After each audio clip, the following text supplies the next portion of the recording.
Hello, you are welcome to Posterity TV. This show is Edu 360. We discuss everything related to education. And so this moment, we would like to have a conversation on internship for pre-service teachers. Every pre-service teacher is required to have on-campus teaching practice and off-campus teaching practice. On-campus teaching practice is usually done with colleagues, classmates in the universities, but the off-campus teaching practice is the main issue. This is where students go out there to explore and to learn on the job. And there have been several issues concerning interns. We would like to discuss what interns go through and also the experiences.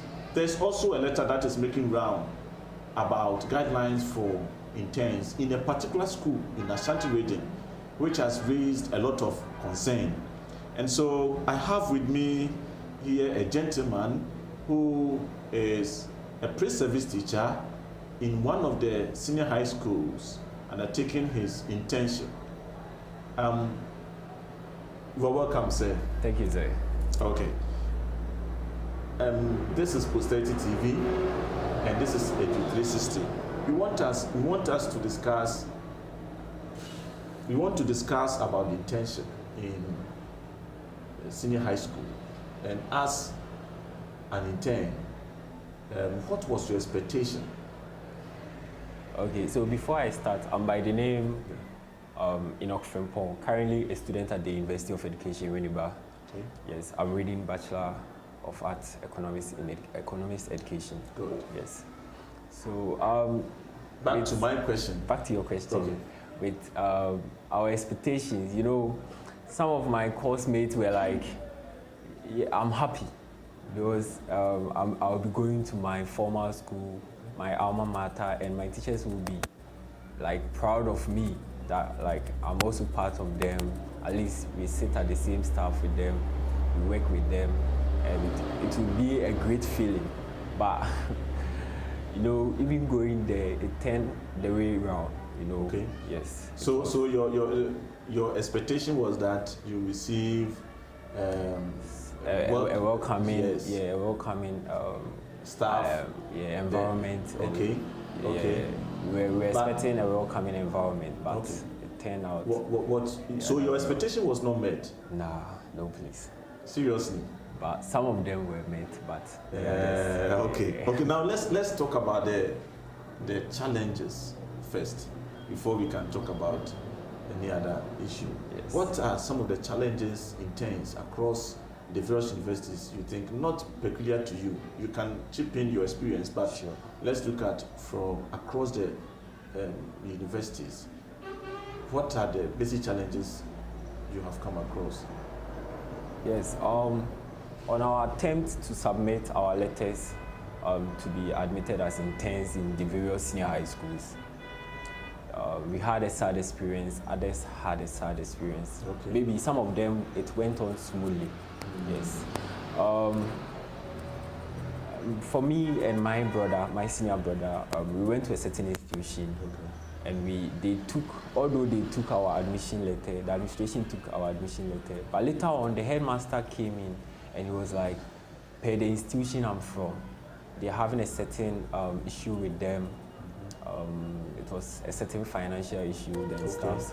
So he wasn't ready to admit anyone from our institution. Okay. And it was very sad because that was a school which was very close to where you live. Yes. Okay. So it's just a walking distance. You could yes. Just okay. Yes. And also we went to other schools which were also very close. Mm-hmm. Yes. And that school, they weren't even welcoming, or they weren't even having the environment to welcome newly interns or to welcome students to submit their letters. Okay. There was a letter on in front of the door of the headmaster, and it was like, no interns are allowed. Yes. Wow. Yes, we are not admitting any interns, and it was very sad. A public school? Yes. Not a private school? Yes, it's currently a public school. At first it was a private school, yes, but it's currently a public school. And it was sad. So currently, the school I'm doing my programming is not closer to where I stay. Yeah. And it's a challenge. I had to come closer, and that one, the distance too was not enough. You mean the distance was quite wide? Yes. Like you had to travel from where you live to the town school. where the Yes, school is where the situated? school is, yes. And it's a sad experience because I had to pay each and every day in and out. I had to pay 30 cedis for the fare. Wow. So out of the 5 days, every week, just the transport fare, it was 150 cedis. My goodness. Yes. So all those times I was coming here, I was trying to get a place to live, to reduce such a cost. Yeah. And even living in that place, I have to pay my rent, I have to pay my bills and other stuff. So it means that you strongly believe that there are some other student teachers who are going through similar situations. Yes, most of them are going through. Yes, most of them. You spend so much on transportation just to get to your various schools. Yes, and even with the internship program, they are all saying we are not paid, so wasting, or like they feel like they are spending a lot on something that they are not paid. They are not paid. Yes, and it's true. It's sad because you won't get the time to go and work to get any revenue. Yes. Okay. So let's look at the ways and means you think some of these issues could be addressed. Do you think there could be a better way of addressing some of these issues? Yes.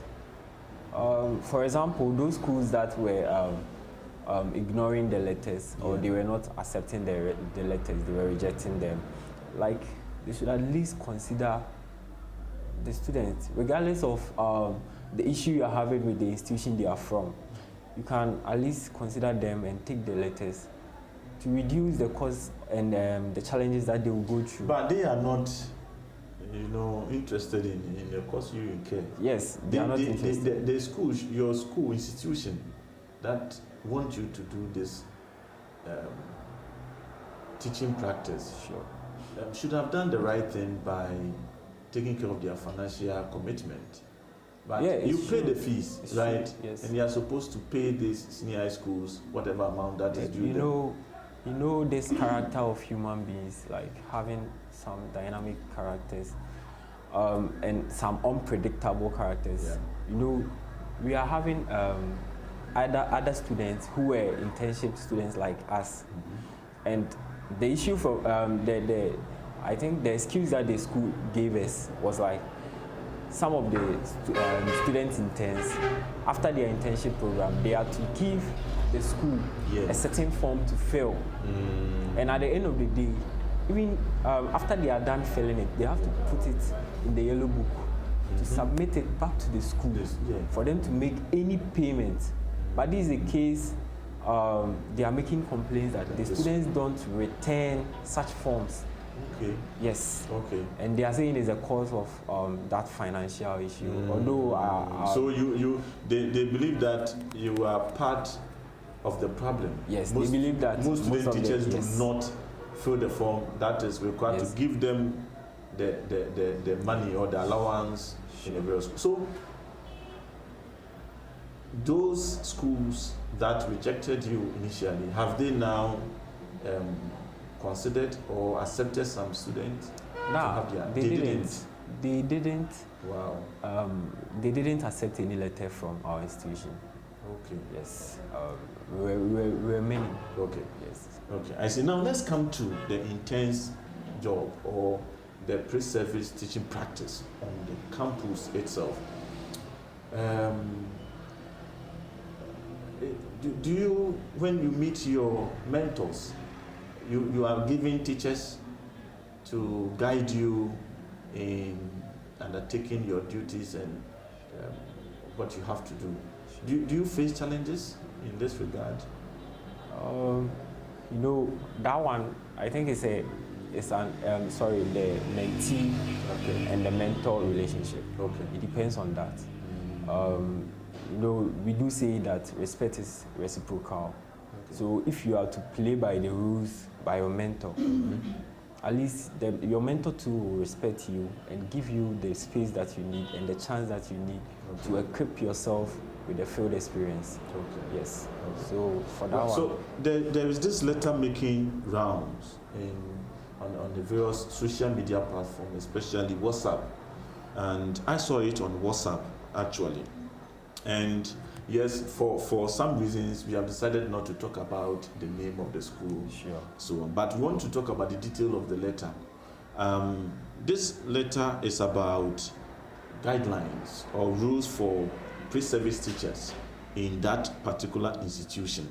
And I would like to find out the reason, you being a service person, what do you think could be some of the reasons for coming out with such a letter? Let's look at the letter from 4.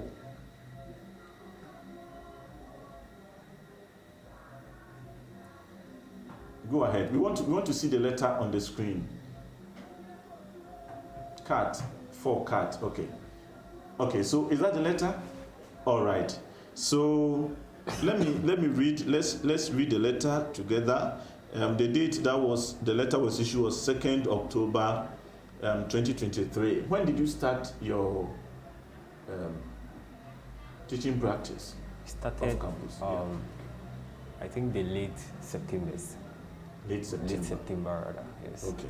So this letter is October 2nd, 2023, this particular year. And the heading is Guideline to be observed by university students undertaking internship program at, we decided not to bring the name of the school, but we are giving them up. Let's go on. There's nothing lost here because the signature and the stamps are all here. But let's look at the issue. Now, rule number 1 says that under no circumstance should an intern enter a classroom without his or her mentor. Yes, what do you have to say? Let's take it one by one. Yeah. And then we will, yeah. So with this guideline, I think they're having a reason. Yes. Okay. They can see from the previous times that they've they've admitted certain interns. Yeah. They've seen that some of the teachers were very lazy to the extent that they would leave the class to the various interns, of which maybe. So you are not privy to such information. But you are presuming that could be the reason. Yes. This is the first time you have been an intern. Yes. Has your mentor left the class for you and has left the school? No. Do you have any experience in where you are now, where mentors have left the school and given the class to mentees? No. Okay, so for you don't have any evidence, but you are presuming that could be the reason. The reason, yes. Okay, so let's look at item number 2, in fact, rule or guideline number 2. Each intern has 2 days of practice every week. 2 days of practice every week, which means that if your mentor has, let's say, 20 credits per week, it means you can only go to the class with the mentor 2 times in the week. Yes. So if there's 2 credits in the morning, you go with the mentor 2 credits in the morning on Monday. Sure. And then let's say Tuesday there's 2 credits. Then from Wednesday, Thursday, Friday, you have to observe. Okay. The mentor. Yes. So you observe the mentor. You do not practice. Okay, good.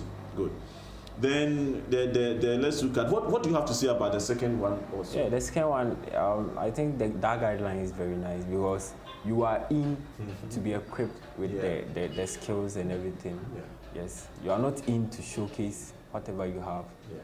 maybe you might be good in teaching, Yeah.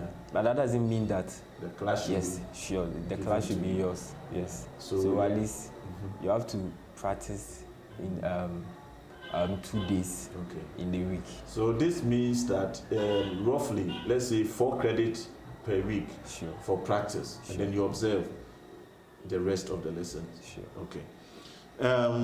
3, interns are supposed to close and leave the school after teaching immediately. So immediately after teaching. Yes. Now, The funny thing is, yes. they've highlighted immediately. Immediately. They've made it Yeah. bold, Yeah. and it means they mean what they are saying. Okay. It's- So immediately you finish teaching, if you are done for the day, there's no lesson to observe or there's no class to teach. So Then you have to leave the school compound. Sure. Okay. We will come to that later. Then item number 4 says interns are not expected to come to the school after closing, prep hours, and during weekends. Sure. So what do you have to say about that also? Yeah. For After that, closing, after closing during weekends and prep hours. Yeah. Yes, I think these times that they've indicated here is a time that students and teachers are normally not in class. okay, So if you are not in for a class session, then what are you there for? okay, after That would closing. be the first question. Yes. Okay. What are you there for? Yes. On weekends. What about prep hours? Yeah, for the prep hours, it depends. It depends on the school. That's why this is from the school. Okay. For other schools, they sometimes tell us to come around to manage those blocks. Yes, just to at least keep some silence. We are assisting the teachers. Okay. Yes, because for the internship, the training that we went through, we were told to take part in co-curricular activities. Yes, okay. Yes, not only the teaching, also as the other experiences Okay. in the field. Yes, and I think this one too is part. Okay. So yes, that's Okay. it. Okay. So the prep hours, you think they should be allowed to be part, or you think it is okay that they are left out? That one is optional. Okay. Yes. The school doesn't want you around. Yes. So you stay out. Yes. Okay. Then 5, interns are exempted from all co-curricular activities of the school. This is sad because you have to build a portfolio, Yeah. and your portfolio Okay. must. So include- apart from teaching, Yes. you must build portfolio, which Yes. means there are some elements that you are supposed to be evaluated on or Yes. account for, which are not classroom activities. Yes. Okay. So your portfolio will consist of both the curricular activities and the co-curricular activities. Okay. Yes. So the classroom, after classroom, let's say you are having a sport activity, you have to be there as an intern, and you have to take a still image. Okay. Yes. We were even advised to be at their dining hall sections. Okay. Yes, to take some pictures. At least we are taking part in their dining hall this thing. Okay. So yeah, I think this point it will be very hard for the interns to build their portfolios. Okay. Okay. Number 6, right? Yes. Under no circumstance, should an intern give his or her phone number to a student. Under no circumstance should an intern give out his phone number or her phone number to a student. What do you have to say about this also? Yes. These students, they are quite unpredictable, and giving your number to a student might create certain challenges for you as an intern, because you have given it to a student, the student will give it to another student, they will be talking of you, then at the end of the day, you will be caught engaging in certain secret calls with them and certain temptations. So you don't have to give your number to a student. Yes, as a student intern. Okay. Yes. So you agree with the Yes, school? I agree with this one. Okay. I strongly agree. Strongly agree. Let's look at number 7.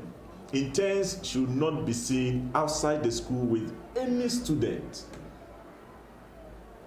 Interns should not be seen outside the school with any student. This point is it's quite. It's pregnant with a lot of issues because any student is any student. Yes, any student. Whether my brother, my sister, is a student. whoever is any student. Yes. So.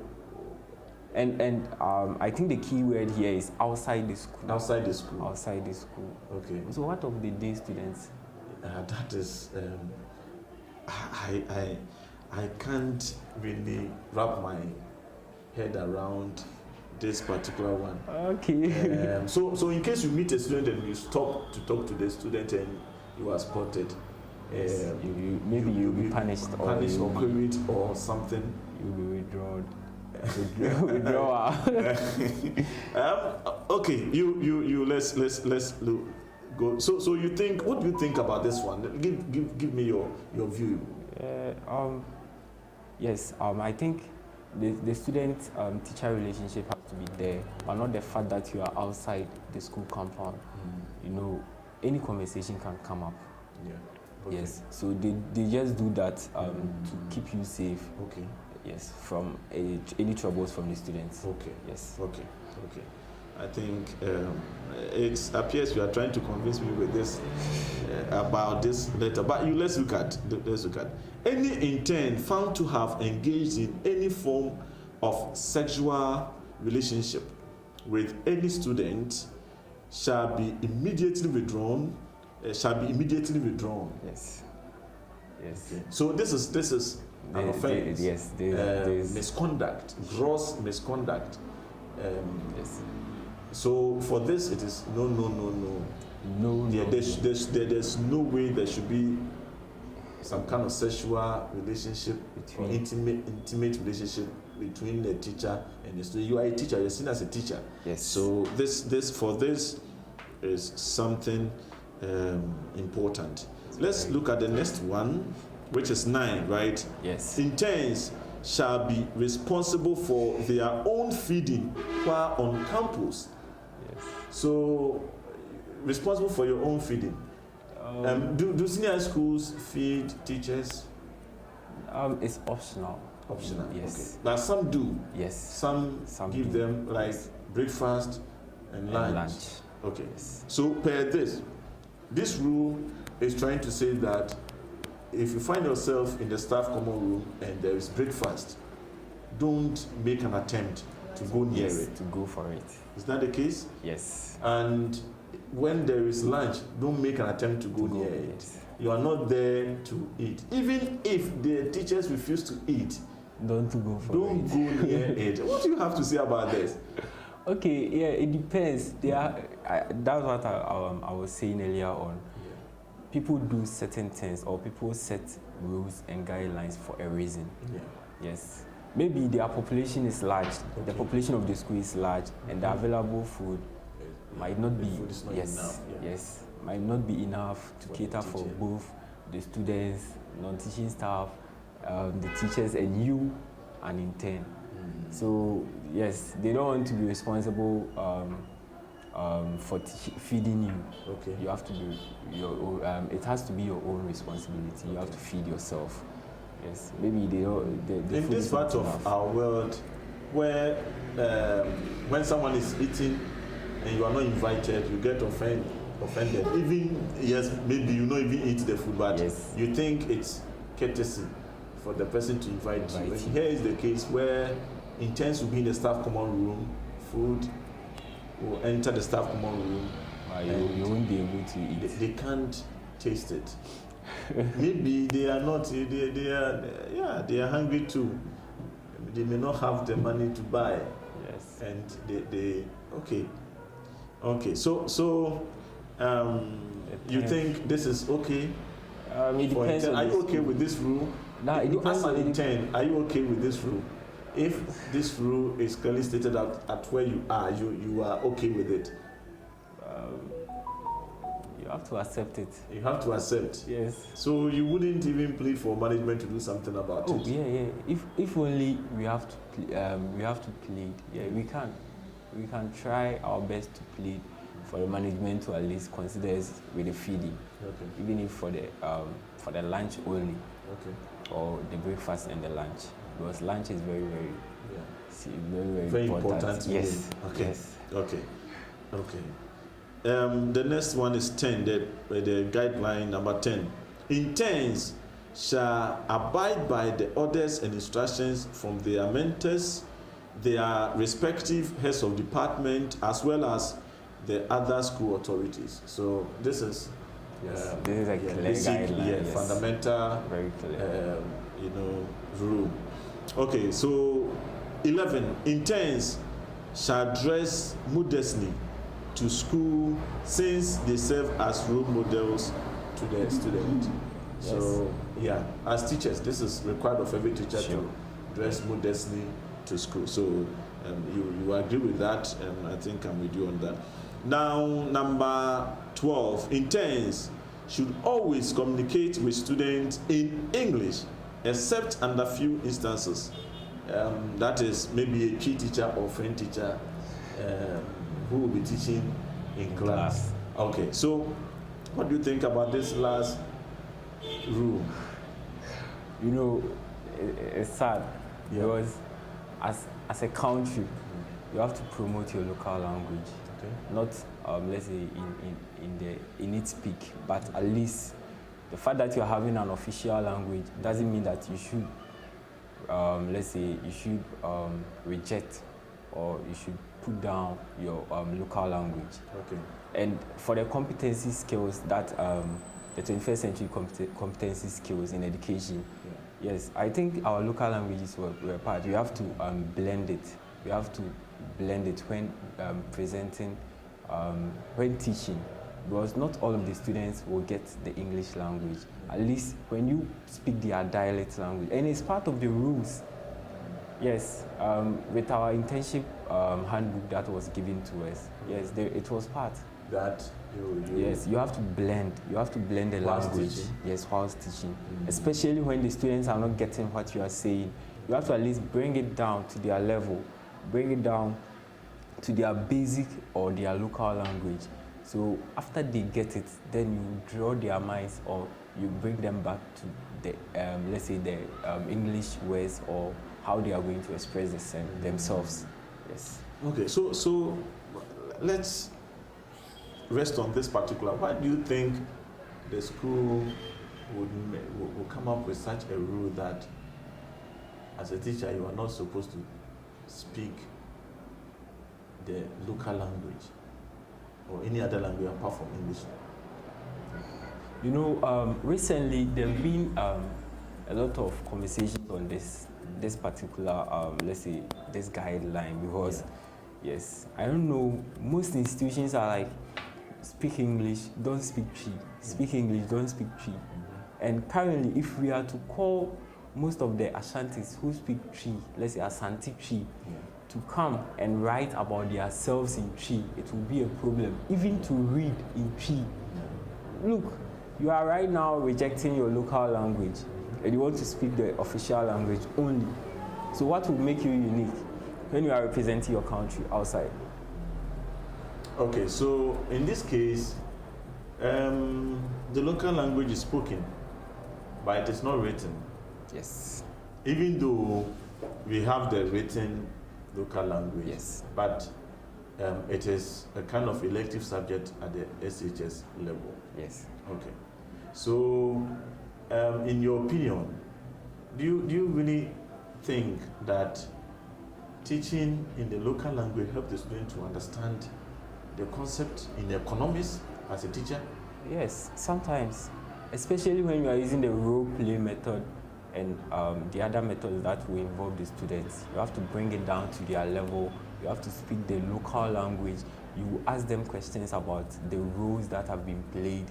They will answer it. Then you bring their minds back to the concept, let's say in English. Okay, so is it not worrying? Don't you think it is worrying that a learner will go to school from kindergarten, the learner is taught in a particular language, English language.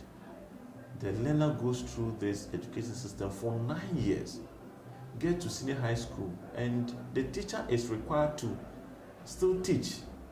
Well, because we know that the foundation from the kindergarten to elementary level, I mean the lower primary and some upper primary, there's a blend. Yes. And from there, teachers are supposed to use the English language, the official language. Don't you see anything wrong with the situation that a learner will go through the whole process and get to senior high school and still be required to use the local language before the learner can understand the basic concepts in economics? Does it mean, for example, that when the learner gets to university, we still have to blend the local language? No. No. So what do you make of this whole arrangement of blending English with the local language, even at the senior high school level? You know, psychology will tell you that students are having different mindsets. Their cognition are not the same. They are having a way to grasp things. Let's say in your presentation as a teacher, you have to, some will just grasp everything by you, like let's say speaking, that is audio, true audio. Some will grasp by giving them a certain visuals. So let's say with the audio I was talking of, they are not getting the English aspect very well. But like when you come down to their level to speak their local language, at least they will develop an interest in what you are teaching. And at the end of the day, if they are even writing it in English, they know what they are referring to. Most of the students have engaged in rote learning due to that speak English, because sometimes they know the definitions and everything, but they can't explain vividly what they've defined. So you don't see any problem with the fact that after 9 years, you can't. But what kind of English at all do senior high school teachers speak that is so difficult for learners to grasp at that level? It's not difficult. It's not. It's not about difficulty. Yes. But it's about like you love to hear your local language in the classroom. Or Nah, it's not like we love to hear our local language, but we are just so trying. you at the university, were they using local language to explain certain concepts that you did not understand? Yeah. Let's say at some point they calm down. For example, we're having this measurement lecturer, and he was very, very good. He was very good. Like the way he would calm down to your level, as if we are senior high school students. And at the end of the lecture, so he was speaking English, local language in the process. Yeah, English. After English, you will come down, set examples in our local language. You will go back to. So at the university, and this university has diversity of students from different backgrounds. Yes. So people from North, people from the Volta region, people from Accra. Yes. So what particular local language will he use to do? He was a Fanti, but he tried his best. You know, those from the North, most of the times they speak English. So maybe they will get the English aspect. So you see, this is discriminatory. No, it's not discriminatory. No, this is discriminatory because you see, you are presuming that people from North and Volta, how come they went through the same education system as you did? Yes. So how come you believe that they have proficiency in English language than those of us in this part, and therefore for them there's not much need for their language? You know, let's say currently I'm in Ashanti region, so maybe I'll be focusing on the tree aspect. Yeah. So when you go to Greater Accra, they are having GA as their elective. So suppose you are a teacher there, you have to at least blend the GA. As at the senior high school level? Yeah, that's what I'm saying. You have to blend GA? Yeah, I'm saying that the fact that we are to also promote our local language. Yeah, but you see, the local languages, I get you, I understand you perfectly. Then it means maybe we should call for the introduction of the local language as part of the curriculum at the senior school level, so that it will be taught as a core subject? Yes, I think there's been some discussions on that. For example, you have to, at the university level, a lecturer will have to come to that level. Then it means, don't you think, now you made it clear, you see, that there's people from certain areas in the country, they are proficient with the English language. Yeah, sure. So it appears that the Ashantis, they still cherish the local language to the extent that sometimes they don't really care about your English or whatever. Yeah. So don't you think we have to do something? Can't we become proficient in both languages? Oh yeah. Not for just one language, be proficient in Twi and English language. That's what I'm talking about, blending. Language. The fact that you're blending. The blending has taken place from kindergarten up to JHS. Now, even it's not supposed to be so. The educational policy says that you have to blend, so they get to, let's say, upper primary, then over there, English continues. Sure. Because there have been issues, especially in the Ashanti region, where teachers are reported for speaking English throughout their lesson, where some teachers even have issue with colleague teachers who speak English or who use English throughout solely as the medium of instruction. So, this is a bigger problem. Yes, and don't forget, postings are done across board. They cannot say only Ashanti teachers of Ashanti region should teach in Ashanti region, yes. and teachers. Yeah. So don't you think we should rather try and encourage, because becoming proficient in two languages elsewhere, learners learn more than two languages. Sure. Learn Spanish, learn French, by the time they are at basic 6, they are somehow proficient in almost 3 or 4 languages. Sure. Or what do you think about what I'm saying? Yeah, it's true. You're making a point. Okay, so for the school to say that teachers should speak English language only, maybe they have. Don't you think something might be happening in the school about the speaking of English language? Okay, maybe they've been speaking the local language a lot. Throughout, yeah. Yes. They want to encourage them yes. to speak English language. Sure. Okay. All right. So, so far, tell us your experience with internship. How has it been for you? Everything is going on well. Right. Yes, with my mentor, he's been teaching me a lot. Okay. Yes, he's always around. Sometimes when it's left with 30 minutes, he just gives me the chance to also present. He corrects me, then I take things from there. Wow. Sure. Wow. So, where you teach, is it what category of school? It's a category B. Category B. Yes. Okay. I see. All right. Then, give us your general overview about the guidelines from class. What do you think generally? Okay, so the guidelines, most of them are very vital, very important. Okay. Yes. But some of them, at least the students, the internship students, they have to speak up. They have to, let's say, meet with the management to discuss some of the guidelines. Maybe they will be considered. Yes. Okay. All right. Thank you so much for your time, and we will continue to have more interaction. Okay. This is Edu 360. We talk about education, and since you are a student teacher, I think you are the next, next batch to take over education in Ghana. Therefore, we will continue to talk. When we have any educational issues, we will be glad to have you here in our studios to have interactions. Okay. All right. Thank you so much. Okay. So, Edu 360 on Posterity TV. We have looked at the letter, and send us your comment about what do you think, well, what do you make of the guidelines from the senior high school in the Ashanti region? Thank you.